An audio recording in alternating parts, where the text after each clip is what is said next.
ठीक है, thank you sir.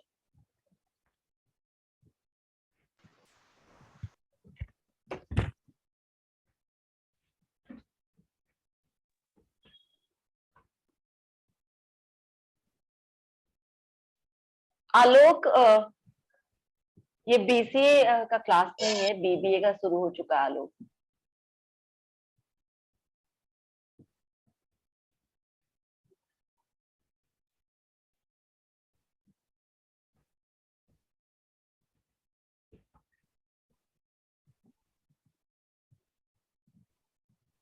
Morning ma'am.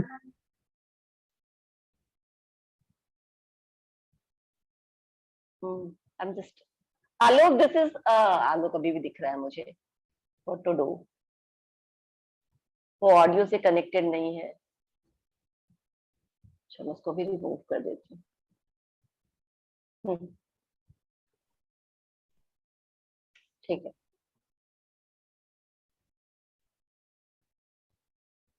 ठीक है, मैं स्क्रीन शेयर करती हूँ अभी ऑर्गेनाइजिंग का। एक मिनट, कल देखना हम लोगों ने क्या क्या हो गया था और क्या बाकी है। और अगर आप लोग को कुछ पूछना है तो पूछिए तब तक।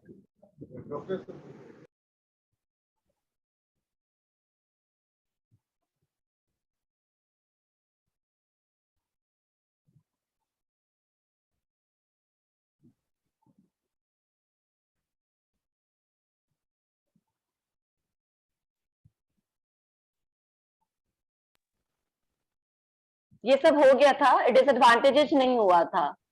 रिसर्च फैसिलिटीज तक हो गया था, एक्सपेंशन हो गया था। हाँ, ये सारे पॉइंट्स हो गए थे डिसिप्लिन तक। डिसएडवांटेज मेरे ख्याल से बाकी है।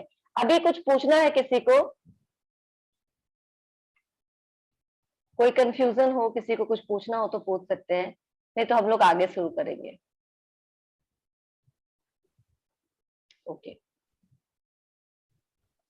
ठीक है। डिसएडवांटेजेस क्या है? अच्छा, अभी अब लाइन एंड स्टाफ मैनेजमेंट पूछ रहे हैं, जिसके हमने एडवांटेजेस देखे। इसके पास दोहरा एडवांटेज है। लाइन मैनेजमेंट का, लाइन ऑर्गेनाइजेशन का जितने भी एडवांटेजेस थे वो हैं। साथ साथ इसमें क्या है, एडवाइजरी पीपल भी है जो आपको एडवाइस दे सकते हैं, सजेशंस दे सकते हैं। You have the expert opinion, you have the advantage of expert opinion. इसके अलावा डिसएडवांटेज क्या है? कॉन्फ्लिक्ट हो सकता है किसके किसके बीच में, लाइन एंड स्टाफ अथॉरिटी के बीच में कॉन्फ्लिक्ट हो सकता है। किस चीज को लेकर के? Even though line and staff structure allows, इसमें काफी ज्यादा फ्लेक्सिबिलिटी है, यानी कि कोई किसी को इंटरफेयर नहीं कर रहा है, कोई किसी के बीच में नहीं आ रहा है। काफी ये लोग क्या है, आपस में इंडिपेंडेंटली काम कर रहे हैं, एक दूसरे के ऊपर डिपेंडेंसी नहीं है। अपना अपना फ्लेक्सिबिलिटी है, स्पेशलाइजेशन है, अपने काम करने के तौर तरीके हैं। फिर भी लाइन एंड स्टाफ पर्सनल के बीच में कॉन्फ्लिक्ट हो सकता है, मनमुटाव हो सकता है इस बात को लेकर, क्योंकि स्टाफ अथॉरिटी भी आफ्टर ऑल इंसान ही है। वो आपको बार बार आपको कुछ एक्सपर्ट ओपिनियन दे रहा है या एडवाइस दे रहा है या कुछ बता रहा है, और जब आप उसको काम करके देते हैं, जब आप वापस उसको काम करके उसके वो बार बार उसका आपको ओपिनियन दे रहा है और आप उसको नहीं फॉलो करते या फिर आप उसकी बातों को नहीं सुनते हैं कभी भी, तो एक क्या हो सकता है, थोड़ा सा कॉन्फ्लिक्टिंग स्थिति हो सकता है। और अगर कभी लाइन मैनेजमेंट का अगर कोई अप्रोच या उनका कोई डिसीजन, पर्सनल डिसीजन उन्होंने इंप्लीमेंट किया और अगर वो गलत हो गया, तो स्टाफ अथॉरिटी बोल सकता है कि मैंने इनको सही तरीका बताया था बट उन्होंने मेरी बात नहीं मानी, now he is the sole responsible person, है ना। ऐसे भी रिस्पॉन्सिबिलिटी लाइन मैनेजमेंट की ही है, लेकिन स्टाफ मैनेजमेंट इसको पॉइंट आउट कर सकता है कि मेरे बताए जाने के बाद भी उनको अपने डिसीजन पे ज्यादा फेथ था, ज्यादा विश्वास था और इसलिए ये प्रॉब्लम हुआ। तो थोड़ा बहुत कॉन्फ्लिक्ट पॉसिबल है, although there is no interdependency, they are independent, अपना अपना काम वो लोग करते हैं, लेकिन फिर भी कॉन्फ्लिक्ट लाइन और स्टाफ के बीच में हो सकता है अगर आप उनकी बात कभी भी नहीं मानिएगा तो।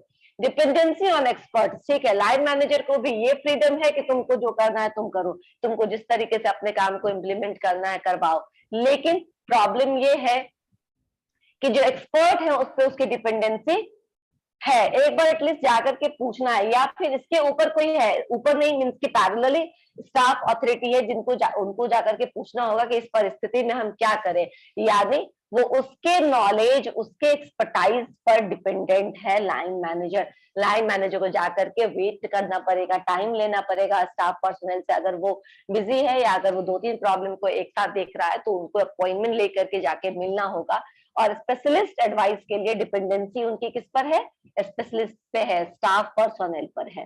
तो डिपेंडेंसी ऑफ एक्सपर्ट पर्सन क्या है, जो वहां पे जो डिसीजन मेकिंग बहुत फास्ट था वो फास्ट नहीं हो पाएगा, क्योंकि यहाँ पे डिसीजन मेकिंग एटलीस्ट आप एक बार सलाह ले ले जो जो आपके पास एक्सपर्ट है, जो स्टाफ अथॉरिटी है उसके पास आपको उसके बाद आपको जो सही लगे वो करिए।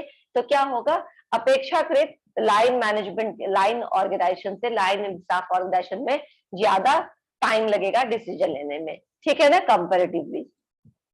Third है some staff people have difficulty adjusting to the role, especially when line manager are reluctant to accept advice. Obviously जो मैंने आपको बताया कि कुछ staff people को अपने ही रोल में एडजस्ट करने में मुश्किल होगा, खासकर तब जब जो लाइन मैनेजर है वो रिलक्टेंट का मतलब होता है अनिच्छुक, ठीक है ना, जब अनविलिंग होना, जब उसकी इच्छा कभी भी नहीं रहेगी कि स्टाफ मैनेजर की मैं बात को सुनूं या उसकी किसी बात को फॉलो करूं, तो स्टाफ अथॉरिटी को भी अपने रोल में एडजस्ट होने में मुश्किल होगा, प्रॉब्लम होगा, क्योंकि वो जिस काम के लिए वो काम वो कर ही नहीं रहा है, या फिर उसके काम का यूज हो ही नहीं रहा, तो फिर उसको अच्छा नहीं लगेगा, उस काम में उसको मन नहीं लगेगा करने में। फोर्थ है staff people do not have any authority in implementing their advice.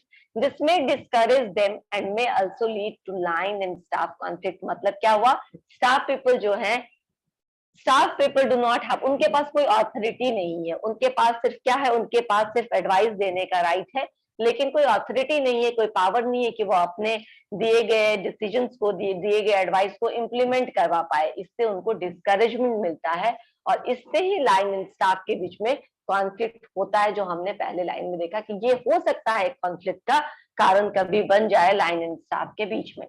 And fifth one is costly. How it is costly, ये आप लोग को डिफाइन करना, आप लोग मुझे बताइए। हम लोगों ने एडवांटेज में बोला था कि ये कॉस्ट को रिड्यूस करने में हेल्प करता है, वो कॉस्ट को रिड्यूस करने में कैसे हेल्प करता है मैं एक्सप्लेन कर चुकी हूँ।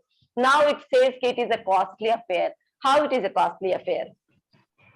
मैम क्योंकि मैम बिकॉज इसमें स्टाफ कोई भी कंसल्टेंट्स या एक्सपर्ट्स को हायर करने के लिए। नहीं ma'am, yes ma'am, because experts are hired at a very higher package, so that's why they are expensive. Correct, क्योंकि वहां पे बहुत जी सभा 11 ओके ठीक है। व्हाट आई एम सेइंग कि ये इसीलिए एक्सपेंसिव क्योंकि जो रेम्यूनरेशन है स्टाफ अथॉरिटी को जो दिया जाता है वो ज्यादा दिया जाता है, ठीक है ना, वो बहुत ज्यादा मेनी टाइम्स मच होता है, ठीक है ना, क्योंकि वो आप क्या कर रहे हैं, कंसल्टेंसी सर्विसेज ले रहे हैं, एक्सपर्ट एडवाइस ले रहे हैं, तो you have to pay them much more, तो इससे आपका जो है कॉस्ट थोड़ा बढ़ जाता है, लेकिन रिड्यूस भी होता है जब ये लोग इफेक्टिवली आपको आइडियाज देते हैं, अच्छे अच्छे आइडियाज देते हैं और आप उसको इम्प्लीमेंट करना शुरू करते हो, तो जो आपके वैसे कॉस्ट से जो बहुत प्रोडक्टिव नहीं थे, जिस कॉस्ट को लेकर के आपको कुछ खास जिसको बचाया जा सकता था और आपको पता नहीं था कि इसको कैसे बचाया जा सकता है, वो सब आप कर सकते हैं ज्यादा इफेक्टिवली। तो ये आपको क्या होता है, cost wise remuneration wise costly हो जाता है, लेकिन दूसरे एंड में ये आपके बहुत सारे अननेसेसरी एक्सपेंडिचर को क्या करता है, कंट्रोल करने का काम, ठीक है।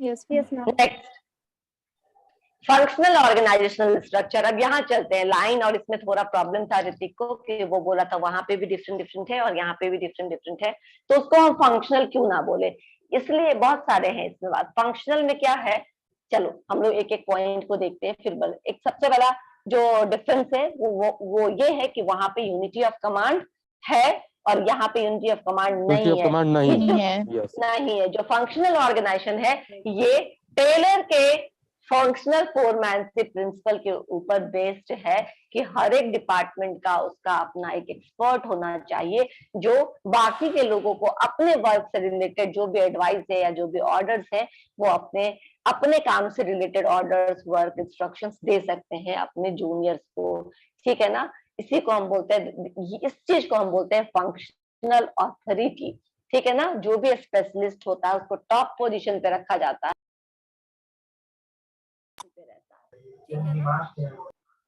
Throughout the organization top position पे है। बाकी जितने भी ब्रांचेज हैं, जितने भी ऑफिसेज हैं, उन सबको वो कंट्रोल करता है, ठीक है। अब यहाँ पे क्या है,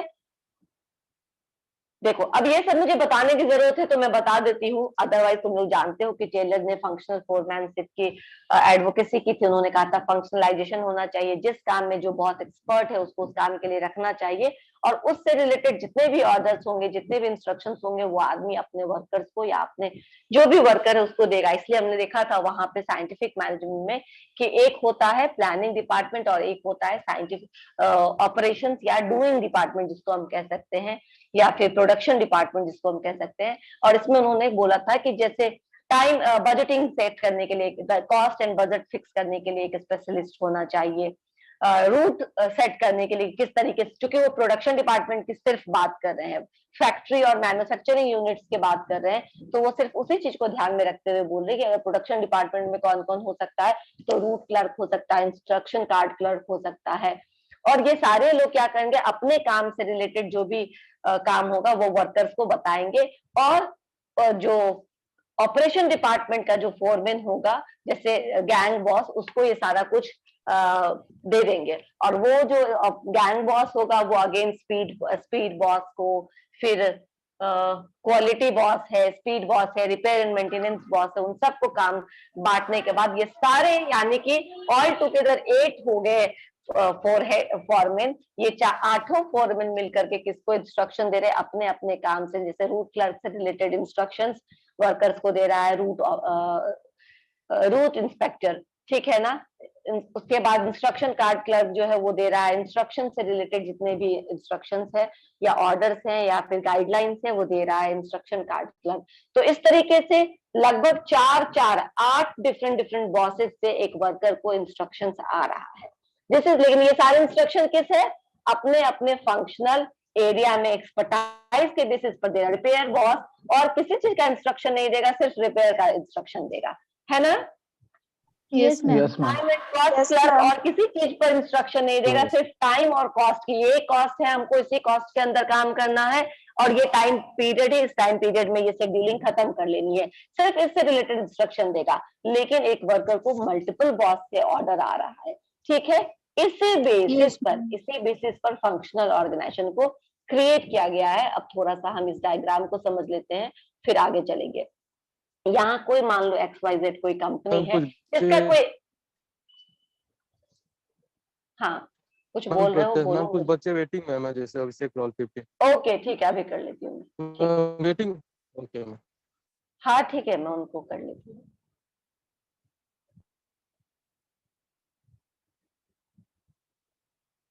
ठीक है, दे आर डन नाउ।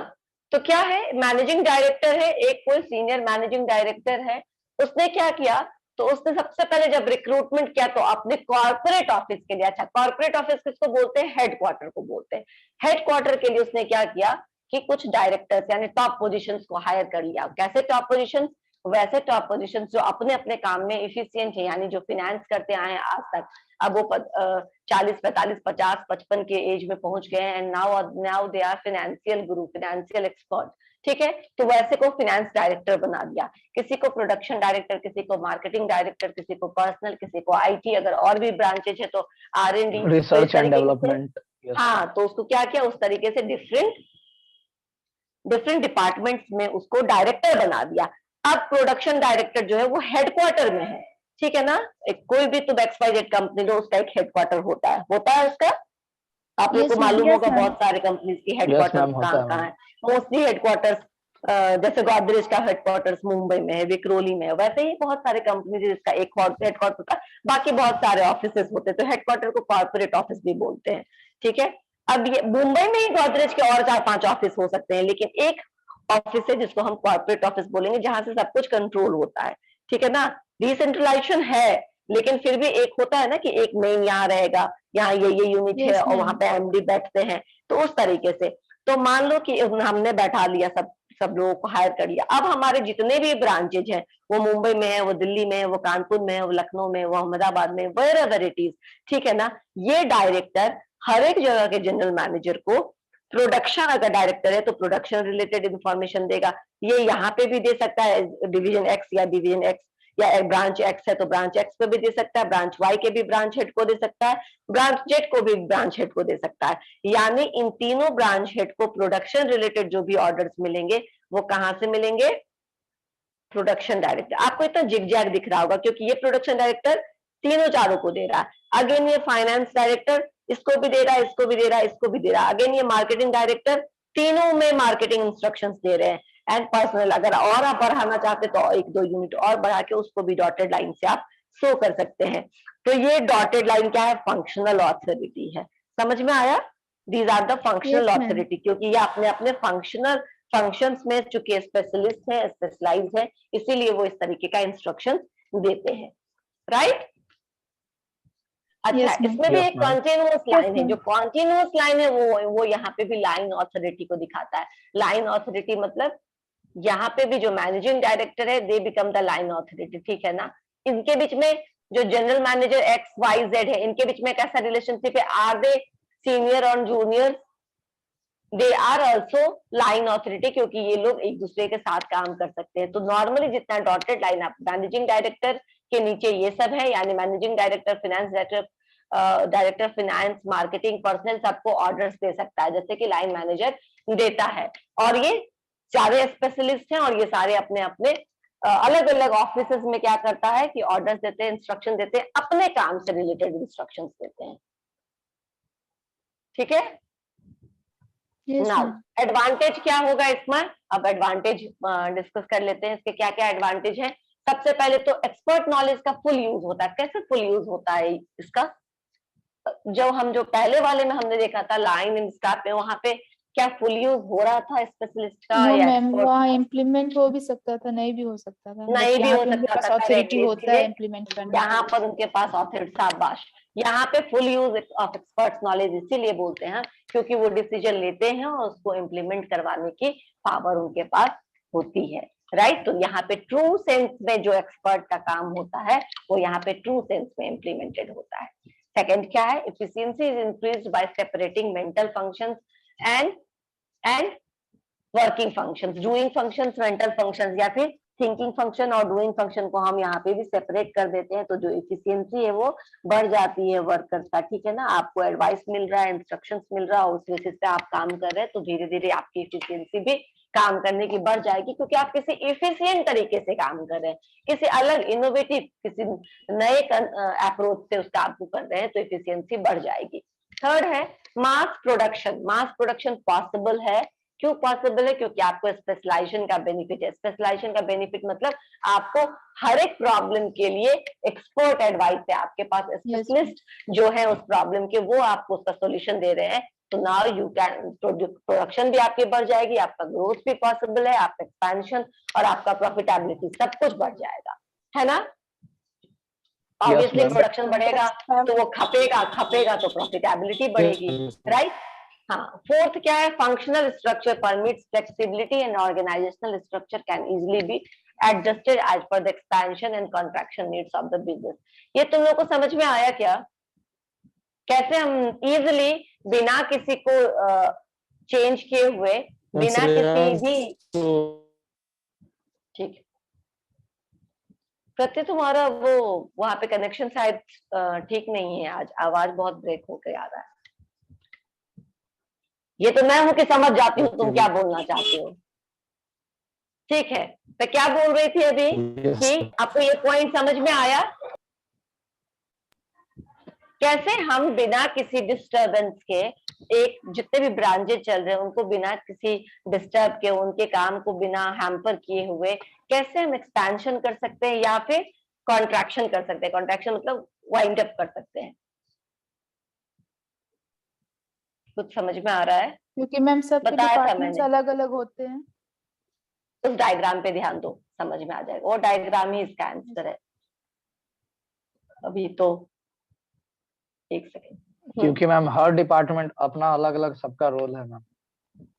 हाँ, हर डिपार्टमेंट नहीं, हर डिविजन का, हर ब्रांचेज का, है ना? हर डिपार्टमेंट तो है अलग ही। अलग हाँ, हर डिवीजन का, हर ब्रांच है। अब देखो, अब मैनेजिंग डायरेक्टर को लगेगा अगर कि हम एक और कंपनी फलाना जगह खोले, किसी XYZ तो है ही, कोई W भी खोले, कोई ABCD भी ऐड कर ले इसमें, तो ये ABCD भी ऐड किया जा सकता है without disturbing this XYZ, right? क्योंकि किसी का किसी से कोई लेना देना नहीं। ये प्रोडक्शन डायरेक्टर अगेन आपके ए कंपनी को भी इंस्ट्रक्शन देगा, बी कंपनी को भी देगा, सी को भी देगा।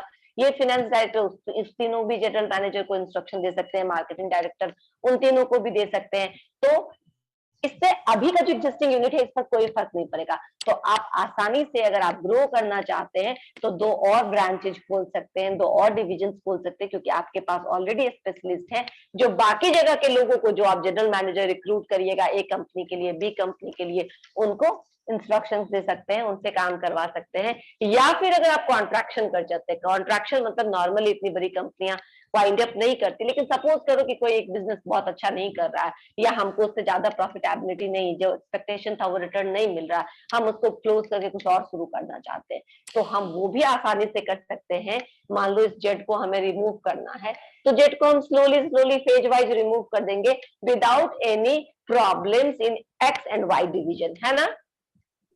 Yes, Yes, ma'am. Yes, ma'am, because they have their own work. Because they are not interdependent, ठीक है ना? ये एक्स वाई जेड इंटरडिपेंडेंट नहीं है, they are just dependent on their director for the instruction, right? yes, ma'am. Yes, ma'am. Expansion या contraction कर सकते हैं। चलिए नेक्स्ट, एक मिनट, बहुत आगे बढ़ गया। हाँ, तो ये चारों हो गया। अब डिसएडवांटेजेस देख लेते हैं। पहला डिसएडवांटेज क्या है? Violation of unity of command. पहली बार यूनिटी ऑफ कमांड Excuse को me, violate ma'am. किया है। हाँ, मैम एडवांटेजेस का लास्ट वाला पॉइंट एक बार और बता दीजिए, फंक्शनल स्ट्रक्चर परमिट्स वाला। हाँ, Yes, ma'am. फंक्शनल स्ट्रक्चर इसका ऐसा है, ओके, अभी यही बता रही थी मैं। फंक्शनल स्ट्रक्चर फंक्शनल ऑर्गेनाइजेशन का इस तरीके का है कि वो आपको फ्लेक्सिबिलिटी अलाउ करती है। फ्लेक्सिबिलिटी किस सेंस में अलाउ करती है? फ्लेक्सिबिलिटी इस सेंस में अलाउ करती है कि अगर आपको बिजनेस को बढ़ाना है, देखो लिखा हुआ है, if you wanted to expand your business और you wanted to contract your business, तो आप आसानी से एक्सपेंशन कॉन्ट्रैक्शन कर सकते हैं। क्यों, कैसे कर सकते हैं? अब यही मैं डायग्राम दिखा के समझा रही थी अभी कि आपके पास ऑलरेडी 3 ब्रांचेज है, समझ में आ रहा है? यू ऑलरेडी हैड 3 ब्रांचेज, लेकिन अगर आपको लगता है, अगर मैनेजिंग डायरेक्टर को लगता है कि हमको एक और ब्रांच फलाना किसी जगह पे खोलना है, ठीक है ना, कहीं पे भी, सोलापुर, कोल्हापुर, कहीं पे भी हमको एक और ब्रांच खोलना है, तो आप क्या करेंगे कि एक ब्रांच खोलेंगे, वहां उस ब्रांच के लिए जनरल मैनेजर को हायर करेंगे, मैनेजर को हायर करेंगे, असिस्टेंट मैनेजर को हायर करेंगे, डिफरेंट स्टाफ को हायर करेंगे जो डिफरेंट डिपार्टमेंट्स को देखेगा। लेकिन आपको ये एक्स वाई जेड कंपनी जो आपका चल रहा है उसको डिस्टर्ब करने की जरूरत है क्या? No ma'am. No, ma'am. नहीं ना। तो आप आसानी No, से, ma'am, आपको no, ये ma'am. फ्लेक्सिबिलिटी है ना, आपके पास ये फ्रीडम है ना कि आप आसानी से एक और ब्रांच खोलेंगे, और अभी जो एग्जिस्टिंग स्ट्रक्चर है उसमें आपको कोई चेंज करने की जरूरत नहीं है। ऑल टुगेदर वो इंडिपेंडेंट एक यूनिट आपको खोल रहे हैं। अच्छा ठीक है, उसका भी लेकिन कौन होगा? फंक्शनल हेड, यही प्रोडक्शन डायरेक्टर, यही फाइनेंस डायरेक्टर, यही मार्केटिंग डायरेक्टर और यही पर्सनल डायरेक्टर उस जनरल मैनेजर को भी सारे इंस्ट्रक्शंस देगा, है ना? Yes ma'am. Yes, ma'am. तो ये स्ट्रक्चर ऐसा है कि आप आसानी से एक्सपैंड कर सकते हैं, और अगर आपको एक यूनिट को क्लोज करना, मान लो कॉन्ट्रैक्शन मतलब होता है बंद करना, ठीक है, बिजनेस को छोटा करना, तो अगर आप बिजनेस छोटा करना चाहते हैं तो ठीक है, यहाँ से जनरल जो डिवीजन जेड है उसको आप रिमूव कर दीजिए, धीरे धीरे फेज वाइज उसमें रिट्रेंचमेंट करके, या 2 महीने का नोटिस पीरियड उसके एम्प्लॉय को दे करके बोल दीजिए कि this unit is not making profit, that's why we have decided to close this unit, और आप उसको क्लोज कर सकते हैं। इसको क्लोज करने से, जेड को अगर आप क्लोज भी कर देते हैं तो एक्स डिवीजन के फंक्शनिंग पर या वाई डिवीजन के फंक्शनिंग पर कोई असर नहीं पड़ेगा? No ma'am. अभी समझ में आया ये 4th पॉइंट Yes, जो था ma'am. इसका? तो यस मैम, यही मैं क्लियर बता है। Clear है, okay, now some of the disadvantages. Disadvantages क्या है? तो सबसे पहला डिसएडवांटेज है यूनिटी ऑफ कमांड नहीं है। यूनिटी ऑफ कमांड का मतलब बताओ जल्दी से, कैसे नहीं है यूनिटी ऑफ कमांड? क्योंकि मैम यहाँ क्योंकि डिफरेंट मैम- बॉसेस है मैम, डिफरेंट more ऑर्डर्स है than one मैम। boss. बिल्कुल, यहाँ पे मोर देन वन बॉस है। प्रोडक्शन डायरेक्टर एक काम कराता है, परचेज डायरेक्टर Yes, एक काम ma'am. कराता है, मार्केटिंग डायरेक्टर दूसरा काम कराता है, तो बहुत सारे बॉस है। तो जो कॉम्प्लेक्सिटीज है, कंफ्यूजन है, वो बहुत ज्यादा है, और बहुत ज्यादा Chances ज्यादा कंफ्यूजन होने से जो वर्क इफिशियंसी है। अच्छा ठीक है, मैं एक बात बताती हूँ ये कैसे वर्क करेगा।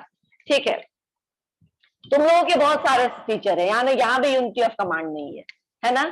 सोनी मैम है, आनंद सर है, अदनान सर Yes, है, ma'am. नेहा मैम है, फलाना सर है, फलाना मैम है, पोद्दार सर है, वो तो बोलते हैं मैंने मार क्यों बोल दिया, अभी तो अभी लूंगा, ठीक है ना।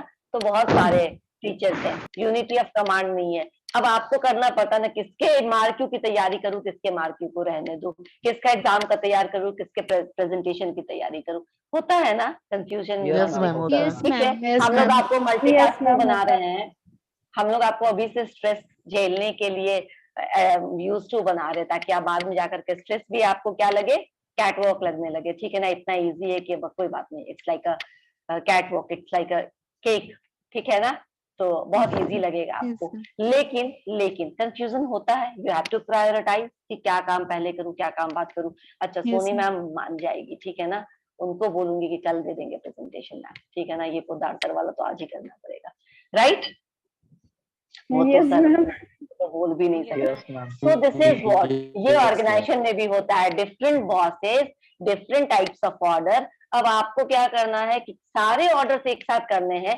कभी कभी कंफ्यूजन हो सकता है, कभी कभी आप भूल जाइएगा कि इस प्रोडक्शन मैनेजर ने क्या बोला था और मार्केटिंग मैनेजर ने क्या बोला था। बार बार आपको उसको पूछना, अच्छा सर आपने ये कहा था क्या। और फिर ऑर्गेनाइजेशन में फॉर्मल स्ट्रक्चर में इतना ज्यादा ओपननेस भी नहीं होता जितना ज्यादा नॉर्मली हम यहाँ यूज कर लेते हैं, है ना। तो this is what this creates confusion, this create the problem, जहां पे आपकी इफिशियंसी, जो आपका स्पीड है वो थोड़ा कम हो जाएगा, क्योंकि आप सोचेंगे ज्यादा कि क्या करूं क्या नहीं करूं, कौन सा काम पहले करूं कौन सा काम बाद में करूं। तो थोड़ा सिचुएशन जो होता है वो कॉम्प्लेक्स हो जाता है, किसके लिए, जो नीचे रहते हैं वर्कर्स, उनके लिए, ठीक है। समझ में आई? Yes, ma'am. Yes, ma'am. Yes, ma'am. ठीक है, आगे हम लोग बाद में कर लेंगे, पहले अटेंडेंस बना लेते हैं, राइट। इसके बाद आगे Yes, चलेंगे, ma'am. क्योंकि Yes, मैंने ma'am. देखा 10 मिनट का ही Yes, टाइम ma'am. है। Yes, okay, ma'am. तो Yes. One roll number 1, no, अरे कहाँ गायब हो जाता है। Roll number 2, 3, Present, 4, ma'am. 3. Ma'am, Ma'am, 3 Roll number present. 2 है मैम शायद। 5, Present, 7, ma'am. 8, Present, ma'am. 7. 8, Excuse me, ma'am. Roll number 4. 8 है क्या? नहीं, 9, 10, Present, ma'am. 11, Present, ma'am. 12, 12 Present, ma'am. सब हो गया। 12 है क्या रोशनी? Yes, ma'am. Okay, Yes, ma'am. हाँ ठीक है, ठीक है। 13, Yes, ma'am. 14, Present, ma'am. 14. 15, 15, 14 हो गया। हाँ हाँ, 16, Yes, ma'am. 16. 17, 18, Present, ma'am. 18. 18, 19, Yes, ma'am. 20. Present, ma'am. 20 is a very good boy, every day present. खुश हूं मैं इससे। 21, 22, 23, 23, 24. मैम रोल नंबर 15 मैम बाहर है, में है, कोई उसका बात मैम नहीं, अभी attendance बना 24, दीजिए। 24, Present, ma'am. Present, ma'am. एक मिनट, कौन बाहर है, रुको एक मिनट देखती हूँ। अभिषेक और हर्ष, ठीक है चलो, अभिषेक का कर दिया मैंने। ओके, 24 है, 25, Present, ma'am. 25, 26, 27, 28, 29, 29, सागर, ओके, 30, 31, 32, 33, 33, 34, Present, ma'am. 35, ठीक है, 35, 36, 37, 38, मैम 38 था और नेटवर्क इशू के कारण बाहर हो गया। 38, okay, 39, 39, Pandey ji, 40, Present, ma'am. 40, 41, Present, ma'am. 39। Okay, 41, अच्छा हो गया। 41 है क्या? 42, 42, 43, Present, ma'am. मैम 39। 44, हो गया, मैम 44 44 मैम 34 की 44 44 हो गया। 45, मैम 39 बन गया। हाँ हाँ बन गया। 45 45 46 Present, ma'am. 47 मैम ओके 47 भी था ma'am, 47 Ayush Kumar. 48 49 49 50 51 present 51% ma'am. 52 present ma'am. ठीक है 52 Present, okay, ma'am. 53 प्रेजेंट हाँ हो गया 54 ओके 54 54 नहीं है 55 56 57 58 Present, ma'am. 59 58. Yes, ma'am. okay, 59 okay 60 yes ma'am. 60 ठीक है Yes, 61 61 61 नहीं है 62 63 Yes, ma'am. Present now. 63, ma'am. 64 Present, ma'am. 64. okay 65 65 66 67 67 present ma'am. 68 okay 68 69 70 70 नहीं है 71 म्यूट कर लो प्लीज यहाँ से आवाज आ रही 71 71 यस यस ठीक है हो गया 72 73 73 74 75 76 77 Yes, ma'am. 77 yes Yes, ma'am. ये भी रोज प्रेजेंट रहता है 78 78 79 Riddhima Present, ma'am. Yes. 79. Yes, Yes. ma'am. 80 present 81 Yes, ma'am. Ma'am 80। हाँ देखें अभी तुमको इन कराए हैं ठीक है 81 Yes, ma'am. 82 Present, 82 ma'am. Good. Present, 83 yes ma'am 83। हाँ हो गया 84 यस मैम 84 मैम। 85 86 हर्ष म्यूट कर लो सुन लिया मैंने मैम 87 बन गया।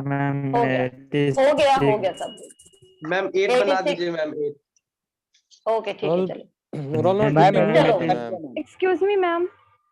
यस Roll number 4 हो गया। हाँ हाँ अरे हो गया मैम 80 बन गया मैम। मैम 8 बन सब गया। हो गया सब हो गया आप लोग म्यूट कर लीजिए अपने आप को अगर अननेसेसरी वहां पे नॉइज हो रहा है तो ठीक है ना मैम मैंने सब बना 83 मैम। 83 बने 85 के को छोड़ के सब ऊपर नीचे बने हुए हैं ठीक है ना उमंग नहीं है क्लास में तो वो एब्सेंट थैंक है यू मैम। मैम एक अभिषेक रंजन है मैम रोल नंबर 15 बहुत खुदा ना खास्ते कवि सॉरी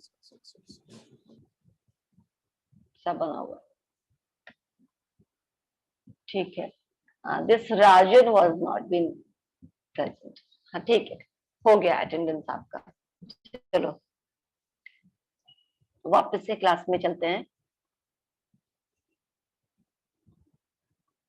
यस मैम हम भी प्रेजेंट। डिसएडवांटेजेस एक हम लोगों ने देखा ठीक है डिसएडवांटेजेस हमने एक देख लिया है कि ये क्या है disadvantage violation of principle unity of command there is no unity of command there is functional foremanship इसीलिए कॉम्प्लेक्सिटी और कंफ्यूजन हो सकता है जो वर्कर्स के एफिशिएंसी को एडवर्सली इफेक्ट करता है second coordination in functional structure becomes difficult in view of the help south from functional expert ठीक है क्योंकि एक ही प्रोडक्शन डायरेक्टर है 5-5 6-6 आपका डिविजन है अगर इन डिविजन्स को किसी 2-3 डिवीजन को कुछ सलाह लेना है प्रोडक्शन डायरेक्टर से बात करनी है या कुछ बात तो इतना ज्यादा उनके पास ऑलरेडी रश है तो क्या होगा आपको थोड़ा डिफिकल्टी होगा उनसे कोऑर्डिनेट करने में उनसे टाइम लेने में और उनको वो आपको बैठा करके अच्छे से एक्सप्लेन कर पाएंगे जैसे कि फंक्शनल एंड स्टाफ में जैसे कि लाइन एंड स्टाफ में कर पाते थे क्योंकि वहां पे स्टाफ में मैनेजर को बहुत ज्यादा काम नहीं रहता था तो वो आसानी से आपको हेल्प कर सकते थे लेकिन यहाँ पे चूंकि इनके अंदर में बहुत सारे ब्रांचेज है बहुत सारे यूनिट है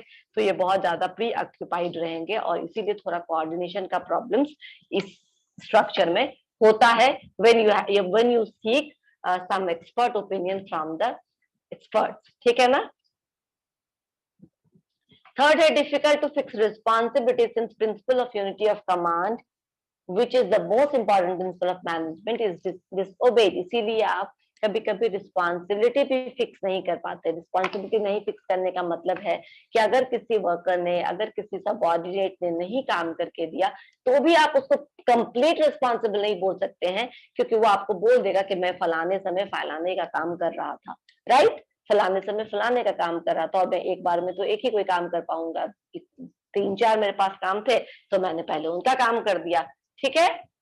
तो इस तरीके से क्या हो सकता है, आप बहुत ज्यादा रिस्पॉन्सिबिलिटी भी किसी को होल्ड नहीं कर सकते, क्योंकि जब सिर्फ मैं तुम्हें काम दे रही हूँ तो मुझे पता है ना कि मैंने तुम्हें क्या क्या काम दिया है और क्या बोलकर काम दिया कि कौन सा काम तुम बहुत प्रायोरिटी के साथ करो और कौन सा काम तुम बाद में भी करोगे तो चलेगा। लेकिन जब अलग अलग बॉस ने दिया तो सब बोलेंगे मेरा काम बहुत जरूरी है ना। Yes, ma'am. और वो बोलेगा कि मैं किसी, और फिर वो किसी एक काम को करेगा, दूसरा काम अगर ऐसे नुकसान होता है तो आप बहुत ज्यादा रिस्पॉन्सिबल उसको नहीं होल्ड कर सकते, क्योंकि वो कुछ ना कुछ तो कर ही रहा था, बैठा नहीं था। And fourth one is functional organization is characterized by conflict among